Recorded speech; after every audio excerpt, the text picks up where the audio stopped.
This week, Trump disclosed more than 3,000 stock trades in just the first 3 months of this year, a combined value of up to $750 million.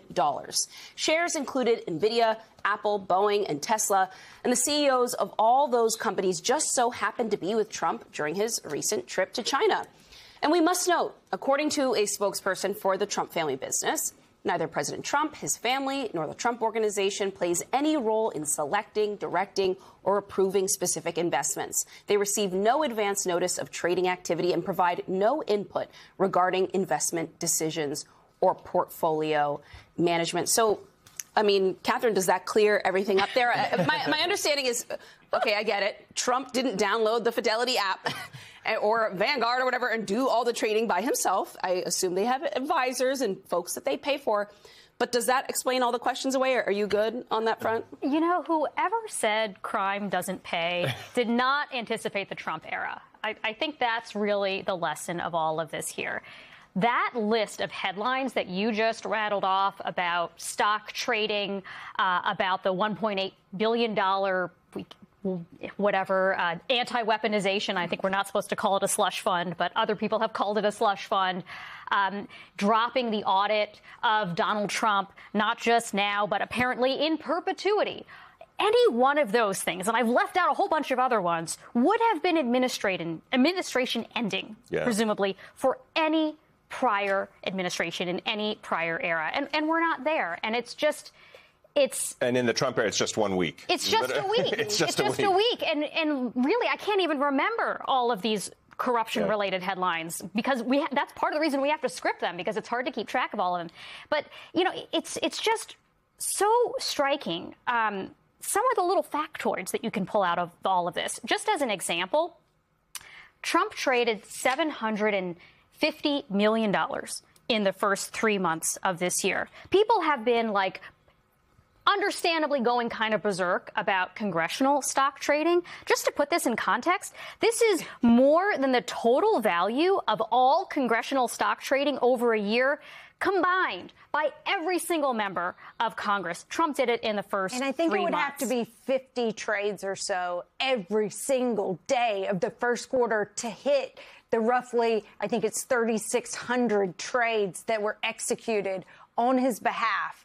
The question now that a reporter has to ask, so, Mr. President, have you discussed your financial holdings with anyone with control over your trading portfolio? Has anyone in your family done that on your behalf? Has anyone from your family contacted a broker on your behalf or on their own behalf using information now that you're... And that's just what's public, right? Like, you also have these suspicious trades of whatever it was, $800 million worth of oil trading that happened just a few moments before Donald Trump tweeted something that moved oil markets. We don't know who's benefiting from all of this. And I'm glad that in that particular case, the CFTC is looking into it, and maybe they can figure out if there was a leak, but it certainly smells bad. Well, the other part of me that just kind of, it reeks of I don't know what the right word is because I don't want to say corruption, but it reeks of just complete inappropriate behavior is you're traveling to China with the CEOs of these companies that you're heavily invested in. You don't even have to say to somebody explicitly, here's the trade. I think just the fact that you are traveling to the country with these CEOs, whoever is managing your portfolio is probably smart enough to read the tea leaves of what you're telling them you're about to do. And I think they're probably anticipating that. I mean, people do that in the open market, but at the same time, just being that close to these CEOs, and I'm sure things come up in conversations in which the president learns information or perhaps tells them about things that he has intentions to do or signals to them things that he wants to try to achieve in China on these trips.